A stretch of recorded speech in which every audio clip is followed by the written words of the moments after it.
Hadis yang nomor 56, Bapak dan Ibu yang dirahmati Allah Subhanahu wa taala, an Abi Sufyan. Hadis ini diriwayatkan oleh Abu Sufyan Sakhar ibn Harb radhiyallahu anhu. Nah, tentu nama ini sudah tidak asing lagi di telinga kita. Ya. Salah satu tokoh di antara tokoh-tokoh orang Quraisy, kita sudah sangat mengenalnya dan kita sudah sering mendengarnya, itu nama Sufyan, Abu Sufyan, yang mana beliau ini awal-awal merupakan rivalnya Rasulullah Shallallahu Alaihi Wasallam, memusuhi dakwah Nabi Shallallahu Alaihi Wasallam, memusuhi para sahabat, memusuhi kaum muslimin, bahkan memerangi mereka. Namun dengan izin Allah Subhanahu wa taala beliau mendapatkan hidayah untuk masuk Islam. Nah, adapun di dalam hadis ini adalah hadis yang diceritakan oleh beliau sendiri, yaitu Abu Sufyan Sakhar ibn Harb. Ini hadis beliau yang menceritakan sendiri, beliau yang mengalami sendiri, yaitu ketika beliau masih masa-masa kufur, masih dalam kekafiran, belum masuk Islam. Maka dalam hadis ini beliau menceritakan pengalaman beliau, ya, tentang Rasulullah Sallallahu Alaihi Wasallam. Maka dalam hadis ini beliau menceritakan fi hadis tawil, dalam sebuah hadis yang sangat panjang. Jadi ini cuma sepenggal, Bapak Ibu. Aslinya hadis ini sangat panjang. Ya, aslinya sangat panjang. Kenapa? Karena isinya adalah dialog, ya, wawancara antara beliau dengan Raja Heraklius, Kaisar Heraklius. Maka di sini disebutkan dalam kisahnya fi qissati Herakl, dalam kisah beliau bersama dengan Heraklius. Ya, Heraklius itu adalah raja Romawi. Gelarnya adalah Kaisar. Jadi sebutan Raja Romawi adalah Kaisar. Ya. Kalau Persia Kisra. Qala Herakl. Maka salah satu di antara pertanyaannya, Bapak Ibu, salah satu hal yang ditanyakan oleh Raja Heraklius kepada Abu Sufyan, fama yaqurukum, apa yang diperintahkan oleh Muhammad Sallallahu Alaihi Wasallam kepada kalian. Jadi Heraklius ini, Bapak Ibu, ya, beliau ini, dia ini ingin mencari tahu tentang Muhammad Sallallahu Alaihi Wasallam, ya. Dan yang ditanya adalah Abu Sufyan, ya, karena masih satu suku, yaitu suku Quraisy. Maka beliau bertanya. Salah satu pertanyaannya, ini kurang lebih pertanyaan ada 10, Bapak Ibu. Pertanyaan ada 10. Salah satu pertanyaannya, apa yang diperintahkan oleh Nabi kalian, yaitu Rasulullah Shallallahu Alaihi Wasallam. Qala Abu Sufyan. Maka Abu Sufyan pun mengatakan, qultu yaqulu, ya, Muhammad Shallallahu Alaihi Wasallam, beliau mengatakan, beliau mengajak kami untuk apa? U'budullaha wahdah. Sembahlah Allah saja. Ya. Kemudian dilanjutkan, wala tusriku bihi syai'a, dan jangan pernah berbuat syirik. Jangan pernah mempersekutukannya dengan sesuatu apapun. Ya.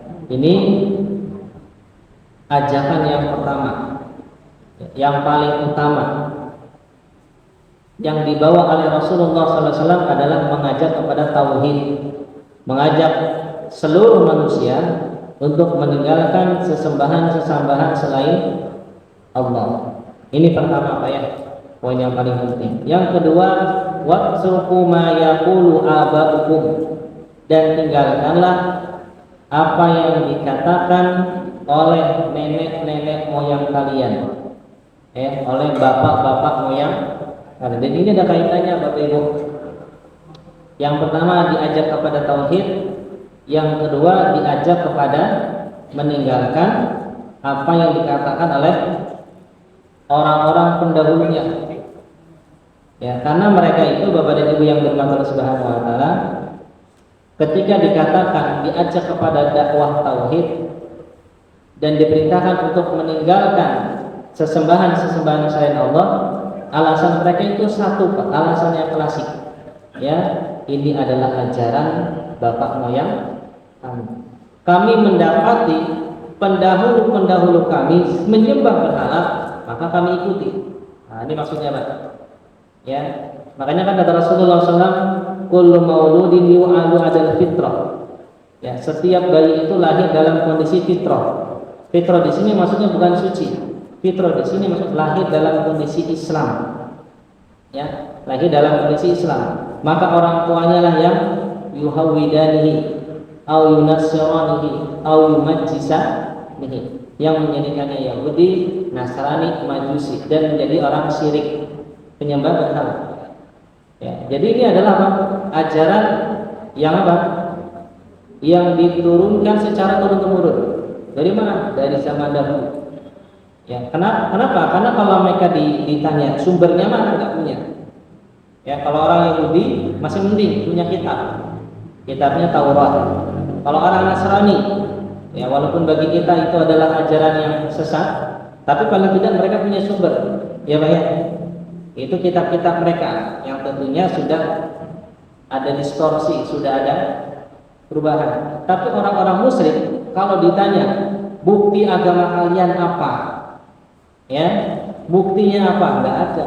Mereka akan menjawab, enggak, dulu bapak saya seperti ini ya, saya ikuti. Nanti bapaknya ditanya, bapaknya lagi, bapaknya ditanya, terus ya sampai bapak moyang. Makanya kata Rasulullah, setelah pertama diajak kepada tauhid, tinggalkan apa yang disampaikan, apa yang diamalkan ya oleh bapak-bapak moyang kalian. Yang kedua, yang ketiga, wa ya'muruna bis shalah. Dan beliau Nabi Muhammad SAW memerintahkan kepada kita untuk sholat. Ini artinya sholat ini merupakan salah satu di antara syariat yang paling awal ada. Ya, puasa belum ada, haji belum ada, zakat belum ada, sholat sudah ada. Jihad belum ada, sholat sudah ada. Ini menunjukkan bahwa sholat ini merupakan syariat yang penting karena merupakan syariat yang awal-awal, yang pertama kali diperintahkan oleh Allah Subhanahu wa taala. Ini yang ketiga. Dan yang keempat, wasidqi.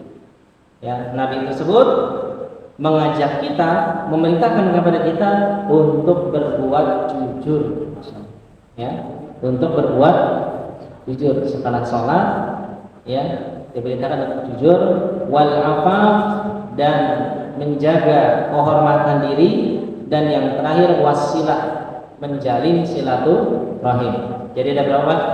Mengajak kepada tauhid, ya, kemudian memerintahkan untuk meninggalkan ya ajaran-ajaran yang tidak benar yang berasal dari nenek moyang.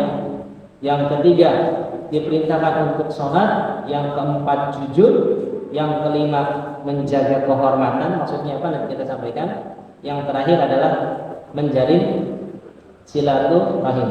Ya, inilah 6 hal ya intisari ya yang disampaikan oleh Rasulullah SAW kepada kafir Quraisy yang diceritakan secara langsung oleh Abu Sufyan.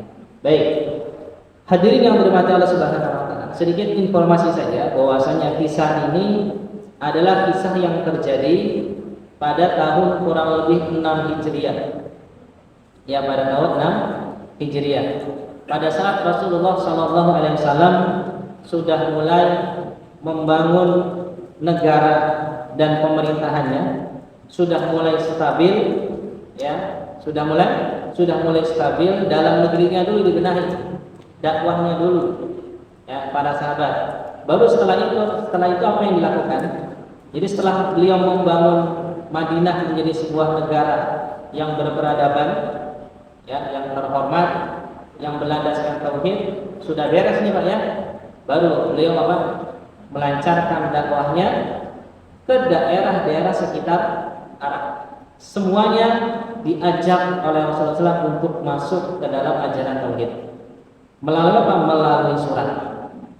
Semua raja, termasuk Raja Romawi, termasuk Raja Persia, semuanya dikirimi surat oleh Rasulullah SAW. Ya, diajak untuk masuk ke dalam agama Islam. Ya, setelah Rasulullah yakin ini beliau sudah memiliki negara, sudah memiliki kekuatan, sudah memiliki pasukan yang siap untuk berjihad, maka apa yang Rasulullah dakwah semuanya. Dikirim surat satu persatu. Nah, salah satu di antara surat yang dikirim oleh Rasulullah itu adalah untuk Raja Romawi yang tadi sudah saya sampaikan, namanya Heraklius, yang gelarnya sebutannya namanya Kaisar. Jadi Kaisar itu adalah sebutan raja. Ya, sebagaimana Fir'aun untuk raja Mesir. Jadi Fir'aun itu Bapak Ibu itu bukan nama orang. Fir'aun itu gelar raja Mesir. Ya, makanya nanti namanya macam-macam tuh. Ya, Fir'aunnya Musa beda lagi dengan Fir'aunnya yang lain. Ya. Jadi Fir'aun itu nama gelar. Kaisar juga sama. Nah, Kaisar ini hadirin yang dirahmati Allah Subhanahu wa taala, salah satu di antara raja yang mendapatkan surat Nabi Shallallahu alaihi wasallam yang berisi ajakan untuk masuk Islam. Assalamu ala man ittaba'al huda. Bukan assalamualaikum. Ya, assalamualaikum untuk sesama muslim. Salamnya Rasulullah, assalamu ala man ittaba'al huda. Semoga salam dan kesejahteraan untuk orang-orang yang mengikuti petunjuk. Ya, man ittaba'al huda. Ya, ila azimi Rum, kepada yang terhormat Raja Heraklius. Ya, kepada pembesar Raja Heraklius dari Muhammad bin Abdullah Rasulullah SAW. Apa kalimat yang pertama diucap? Aslim taslam. Masuk Islam maka engkau akan selamat. Ya, masuk Islamlah, ya, maka engkau akan mendapatkan keberuntungan. Nah, ini singkat cerita seperti itu dikirim surat. Maka hadirin yang dirahmati Allah Subhanahu wa taala, beliau ini penasaran. Ini siapa nih orang ngaku-ngaku nabi. Nah, Raja Heraklius ini Bapak Ibu, ini beliau bukan hanya seorang raja. Sebagai seorang raja, beliau juga termasuk di antara seseorang yang mempelajari kitab Alkitab. Ya. Jadi beliau membaca kitab. Karena dia baca, berarti otomatis tahu tentang apa? Tentang suatu kabar akan datangnya Nabi akhir zaman. Ciri-cirinya ada tertulis. Ya, karakteristiknya ada tertulis, tempatnya juga tertulis, semuanya ada. Ya, semuanya tertulis. Jadi dia tahu. Ya, sudah tahu tentang kemunculan Nabi akhir zaman. Ya. Dan sebelumnya memang sebelum mendapatkan surat, beliau bermimpi, ya, bermimpi bahwasanya kerajaannya akan ditaklukkan oleh seorang raja yang bersunat. Tahu sunat Pak? Raja yang bersunat. Maka beliau bangun dari mimpinya, dikumpulkanlah para penasehat, para tukang ramal dikumpulkan. Ini takwilnya apa? Takwil mimpinya apa? Kok sengaja saya nanti akan ditaklukkan oleh seorang raja yang dia itu salah satu cirinya bersunat. Ya, maka disampaikan seperti itu. Akhirnya apa? Raja ini mencari tahu siapa kebudayaan dan peradaban mana yang orang-orangnya disunat. Maka pada zaman itu Bapak Ibu cuma ada dua peradaban yang, ya, orang-orangnya disunat. Pertama Yahudi, kedua Arab. Kalau Yahudi memang diajarin kitabnya ada sunat. Kalau orang Arab, orang kafir dari mana nih Pak? Orang kafir kan tidak punya kitab. Ya, jadi dari zaman dahulu Bapak Ibu, orang Arab itu sudah disunat dari zaman dahulu. Rasulullah belum diutus menjadi nabi. Salah satu di antara tradisi yang ada di tengah-tengah mereka, setiap laki-lakinya itu pasti disunat. Ini dari mana Pak? Kok bisa-bisanya ada ajaran? Bisa, kalau Yahudi jelas mereka punya kitab, ya, punya Taurat. Tapi kalau orang-orang musyrik, orang-orang kafir Quraisy dari mana? Jawabannya adalah peninggalan atau sisa-sisa ajarannya Nabi Ibrahim. Ya. Jadi setelah Nabi Ibrahim meninggal, ya, itu banyak sekali perubahan yang terjadi dari sisi agama, enggak tadinya agama tauhid jadi, ya. Tapi juga tidak mungkin ada sebagian ajaran yang masih tersisa. Ya, salah satunya adalah sunat. Ya, haji juga kan dari Nabi Ibrahim. Ya, mereka mengamalkan walaupun sudah banyak perubahan. Nah, salah satu di antara ajaran yang masih ada adalah sunat, Pak. Ya, disunat. Nah, maka kata mereka agak mungkin Yahudi jumlahnya sedikit, orang Arab juga jumlahnya sedikit. Udah tenang aja, ya, tenang aja. Insya Allah nggak akan ada apa-apa. Ya, karena orang Arab memang jumlahnya sedikit, Pak. Ya, Yahudi juga jumlahnya sedikit. Sedangkan Romawi saat itu adalah negara adidaya, negara super power. Berarti mereka nggak tidak saja. Tapi dengan datangnya surat dari Rasulullah SAW dan raja ini tahu membaca kitab, akhirnya kepo, pengen tahu ini siapa nih. Nah, saat itu Bapak dan Ibu yang dirahmati Allah Subhanahu wa taala, sebagaimana yang mungkin sudah kita tahu, salah satu di antara profesi orang-orang Quraisy adalah pedagang. Salah satu tujuan tempat dagangnya, pertama Yaman, arah selatan, kedua Syam, arah utara. Syam itu adalah negara kekuasaan Romawi. Maka kebetulan, ya, saat itu yang sedang jualan, yang sedang dagang itu adalah Abu Sufyan dan kafilah dagang. Maka dipanggil sama raja. Ya, itu mumpung ada orang Arab, kita panggil aja. Ya, dipanggil, diperiksa Bapak Ibu. Apa yang diperiksa? Ya, diperiksa apakah mereka benar disunat atau tidak. Ya, setelah bersih, oh ya, mereka orang Arab dan disunat. Akhirnya ditanya kepada Nabi yang bilang, ada 10 pertanyaan, ya, ada 10 pertanyaan dan semuanya dijawab oleh Abu Sufyan dengan jawaban yang jujur, tidak ada satupun yang disembunyikan. Luar biasa. Di mana luar biasanya? Kita tahu saat itu Abu Sufyan masih kafir. Tapi ketika ditanya tentang Rasulullah Muhammad SAW, semuanya dijawab dengan jujur. Ini rival, Pak. Ya, saat itu masih musuh bebuyutan. Ya, tapi yang dijawab sesuai dengan kenyataan. Abu Sufyan nggak berbohong. Ya, tidak menghasut. Oh, ini orang sebagaimana hasutan orang Arab. Padahal aslinya kan mereka suka menghasut, Pak. Dikatakan Rasulullah orang gila, ya enggak, ngarang-ngarang Al-Quran dan segala macam. Tapi ketika ditanya oleh Heraklius, nggak bohong sama sekali. Nah, salah satu pertanyaannya, bentuk wawancaranya adalah ini, yang hadis yang kita bacakan. Itu apa? Apa yang diperintahkan oleh orang tersebut? Ya, orang tersebut. Maka semua dijawab Bapak Ibu dengan jawaban yang jujur. Maka terakhir kata Raja Heraklius, kalau apa yang saya tanyakan engkau jawab dengan jawaban yang jujur, engkau tidak dusta, maka sungguh nabi kalian akan menguasai daerah yang saat ini saya pincang. Maksudnya apa? Romawi. Kok bisa tahu, Pak? Nah, tadi sudah saya sampaikan. Raja Heraklius, beliau seorang raja, tapi juga baca Alkitab. Beliau tahu. Ya, makanya beliau sebenarnya mau masuk Islam. Sebenarnya mau masuk Islam, cuman godaannya berat. Ya, kalau dia masuk Islam nanti bisa kehilangan kerajaan. Kenapa? Karena rakyatnya nggak setuju, karena pembesarnya nggak setuju, karena menteri-menterinya tidak setuju. Hanya dia nggak masuk Islam. Hanya saja beliau menghormati Nabi Muhammad SAW.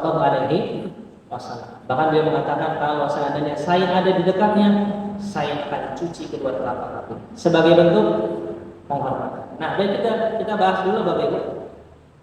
Apa yang disampaikan oleh Abu Sufyan ini adalah jawaban yang jujur. Apa yang diajarkan, apa yang diajak oleh Muhammad SAW, yang pertama adalah u'budullaha, sembahlah Allah saja, wahdah, wala tusyriku bihi syai'an. Inilah dakwahnya para rasul Bapak Ibu. Ya, inilah dakwahnya para nabi dan rasul. Dari Rasul yang pertama sampai Nabi Muhammad SAW, inti ajarannya adalah dakwah tauhid. Kan itu banyak. Ya. Inti ajarannya adalah mendakwahkan tauhid. Karena dengan tauhid inilah alasan kita diciptakan di atas muka bumi ini. Wa ma khalaqtul jinna wal insa illa liya'budun. Liya'budun di sini dimaknai liwahidun. Jadi kalau kita mau terjemahkan, tidaklah aku ciptakan jin dan manusia kecuali agar mereka mentauhidkan. Ini maknanya kata ahli tafsir. Dan itu dakwahnya para nabi Bapak. Awal pertama kali yang didakwahkan oleh para nabi adalah tauhid. Itu Pak. Sampai kapan? Sampai hari kiamat. Sampai ini menunjukkan bahwasanya dakwah tauhid adalah dakwah prioritas. Ya, jadi kalau kita mau dakwah yang paling utama adalah tauhid. Ya, prioritas Pak. Jadi kalau seandainya gini Pak, kita mendapatkan ya ada orang ahlu maksiat, pokoknya macam-macam maksiatnya itu ada, bermacam-macam. Ya, kalau kita ingin mulai dakwah, maka mulailah dakwah yang paling utama, yaitu apa? Tauhid. Tauhid dulu Pak. Misalnya ada orang ya suka minum, suka judi, ya sholatnya Senin Kemis. Sholat Senin Kemis Pak.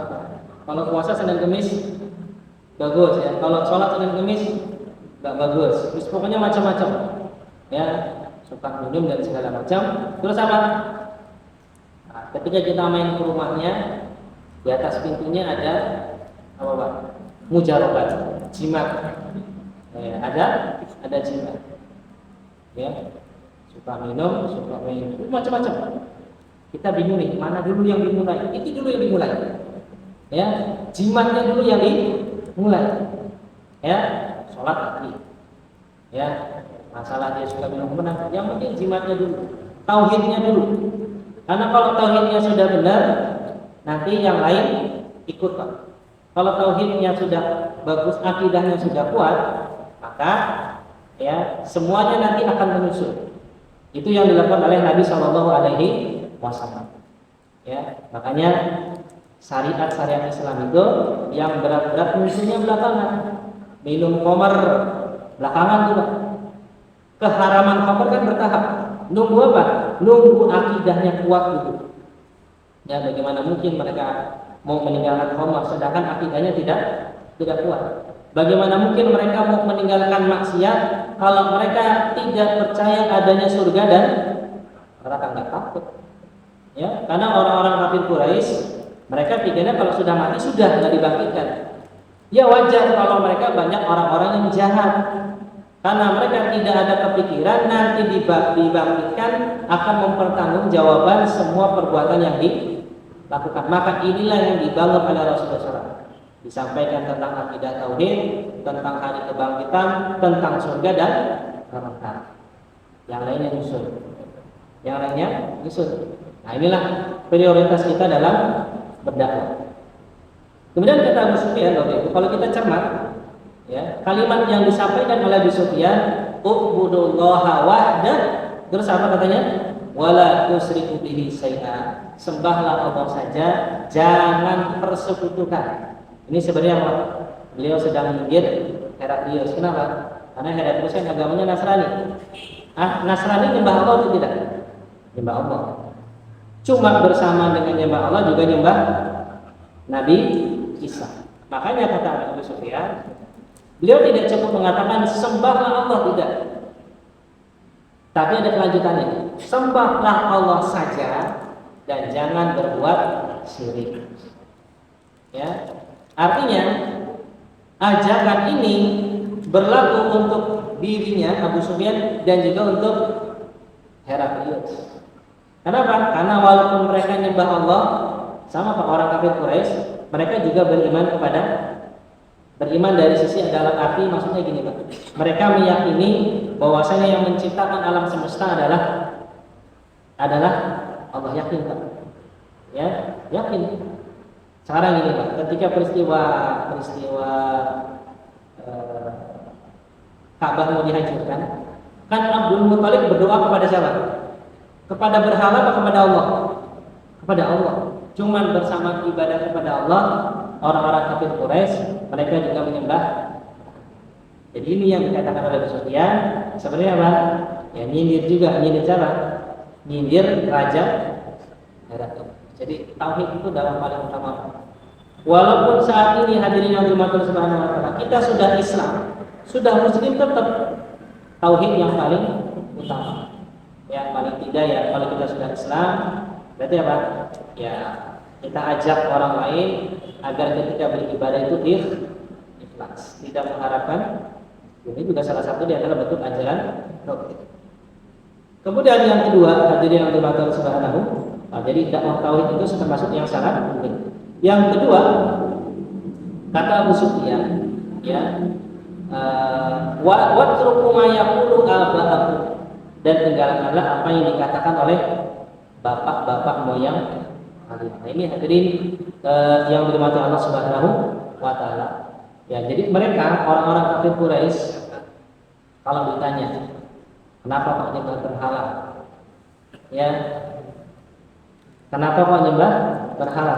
Padahal secara akal jelas-jelas bertentangan dengan akal sehat. Bagaimana mungkin ya berhala yang dibuat dengan tangannya sendiri, ya Pak ya, justru malah disembah? Kan nggak masuk akal, ya nggak masuk akal. Makanya pernah ada satu kisah, ya, ada seseorang ya berhalanya itu terbuat dari tepung sama dicampur susu, ya jadilah roti. Ya, ketika sedang ibadah, ya perutnya lapar, akhirnya apa? Berhalanya dimakan, ya kan nggak masuk akal. Ya mereka nggak bisa bantah itu Pak. Alasannya klasik cuma satu. Kami dapati orang tua kami, kakek kami ini melakukan yang demikian, maka kami melakukan yang demikian. Ya, makanya kata Rasulullah, watruku ma yaqulu aba'akum, tinggalkanlah apa yang dilakukan oleh, apa yang disampaikan oleh nenek moyang. Itu saja alasan. Mereka nggak punya bukti, ya, mereka nggak punya landasan, Kalau orang Nasrani ini, ya akidahnya Trinitas, walaupun keliru, tapi mereka punya landasan, yaitu apa? Kitab mereka yang sudah dirubah, Injil yang sudah dirubah, Taurat, walaupun bagi kita sesat, ya tapi paling tidak, ya mereka punya kitab, walaupun sudah berubah. Tapi orang kafir Quraisy punya? Nggak punya. Jadi alasan mereka kalau ditanya cuma satu Pak, ya kenapa? Karena nenek moyang kita lakukan, maka kita. Makanya kata Rasulullah SAW, tinggalkan itu semua. Baik, ini yang kedua Pak. Yang ketiga, wa ya'muruna bis shalah, dan Rasulullah SAW memerintahkan kepada kita untuk melaksanakan sholat. Cuman sholat yang saat itu ada Bapak Ibu, belum sholat 5 waktu, ya belum sholat 5 waktu. Sholatnya kalau nggak salah sehari 2 kali atau berapa kali saya lupa ya. Intinya belum sholat yang lengkap dalam sehari 5 waktu, bukan, ya, bukan setelah sebenarnya bukan. Tapi paling tidak di sini kita bisa memahami bahwa salah satu di antara syariat yang paling awal yang diperintahkan oleh Allah Subhanahu wa taala kepada kaum muslimin saat itu, salah satunya adalah sholat. Ya, makanya kita dapati ya ada sebagian sahabat setelah masuk Islam sholatnya sembunyi. Kalau kita baca sirah Bapak Ibu, ya mereka sholatnya sembunyi. Cuma Umar saja tuh ya kalau sholat apa justru di tempat terbuka. Nah ini salah satu di antara syariat yang sangat penting. Maka sholat ini Bapak Ibu yang dirahmati Allah Subhanahu wa taala merupakan syariat yang sangat penting, karena awal kali dakwah Islam itu muncul, sholat sudah ada. Ya, bahkan ketika Rasulullah hendak wafat, beliau wasiat yang terakhir Rasulullah sampaikan, as-sholat, jangan tinggalkan sholat, jangan tinggalkan sholat. Kemudian yang ketiga, inilah yang akan kita bahas, as-sidq, ya, yang Rasulullah ajak kepada orang-orang kafir Quraisy adalah senantiasa berbuat jujur. Ya, jadi jujur Bapak dan Ibu yang dirahmati Allah Subhanahu wa taala, ini adalah dakwahnya Rasulullah sallallahu alaihi wasallam. Beliau belum diutus menjadi seorang nabi, sudah dikenal sebagai orang yang jujur. Ya, sudah dikenal sebagai orang yang jujur, diberikan gelar Al-Amin. Orang yang sangat terpercaya, orang yang sangat jujur, tidak pernah bohong sedikit. Ya, tidak pernah bohong sedikit pun, nggak pernah.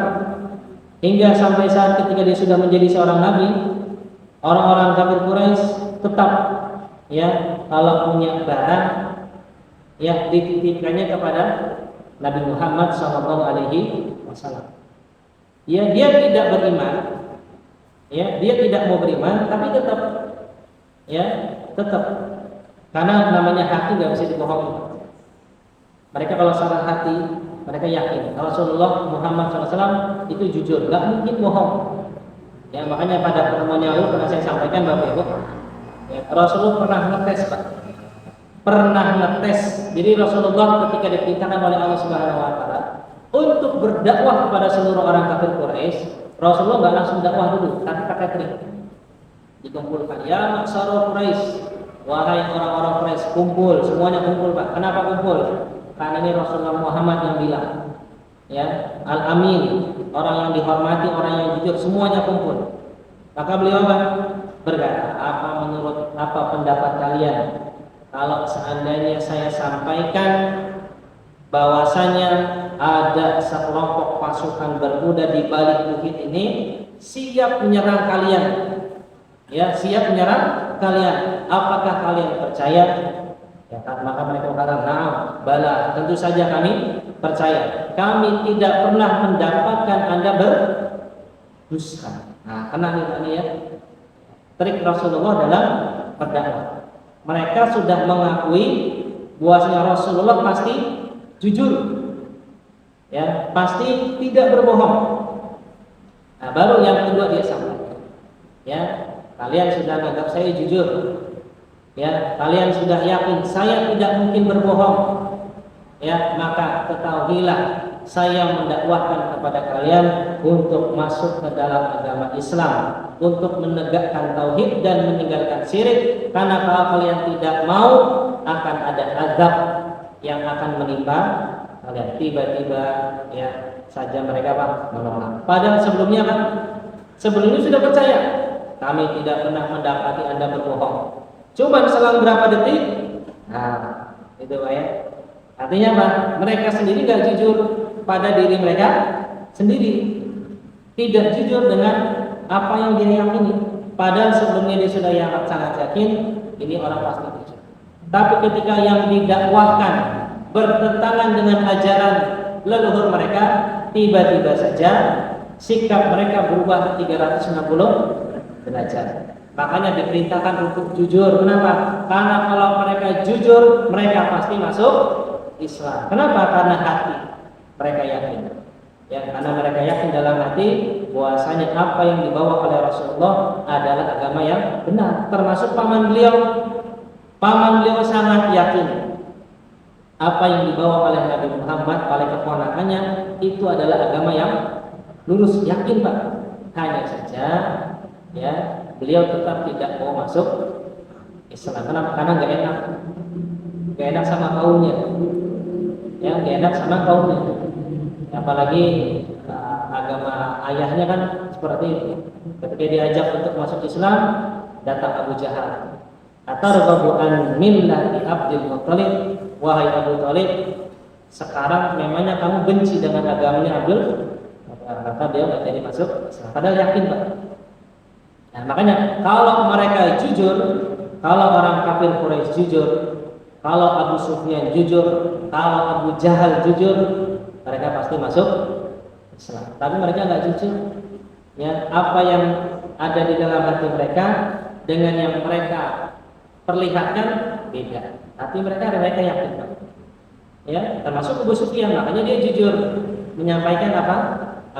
Walaupun saat itu beliau sedang dalam kondisi kafir. Nah, ini hadirin yang dirahmati Allah Subhanahu wa taala, sehingga ya kejujuran ini adalah salah satu di antara dakwah pertama, ya, dakwah pertama yang disampaikan oleh Rasulullah Sallallahu Alaihi Wasallam. Kenapa? Karena dengan mereka bersikap jujur, ya, itu akan mendukung mereka, akan mendorong mereka agar mudah menerima Islam.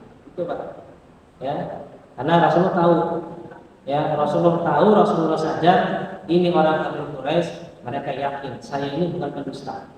Cuma karena mereka nggak jujur saja, ya, mereka tidak jujur. Makanya diperintahkan oleh Rasulullah untuk bersikap jujur. Inilah dakwah yang pertama yang diajarkan oleh Rasulullah SAW. Pertama tauhid, yang kedua salat, yang ketiga jujur, yang keempat adalah menjaga kehormatan. Menjaga kehormatan itu apa Pak? Ya, yang pertama bisa dimaknai menjaga kemaluan. Yang kedua bisa dimaknai menjaga kehormatan dengan tidak meminta. Dan yang terakhir adalah wasilah, menjaga hubungan silaturahim. Ini yang diajarkan oleh Rasulullah Sallallahu Alaihi Wasallam. Ini yang bisa saya sampaikan Pak. Mungkin kurang lebihnya demikian dari keterangan ataupun penjelasan dari hadis yang nomor berapa tadi? 56, ya. Insyaallah nanti kita lanjut di hadis yang nomor 57 di kesempatan berikutnya insyaallah.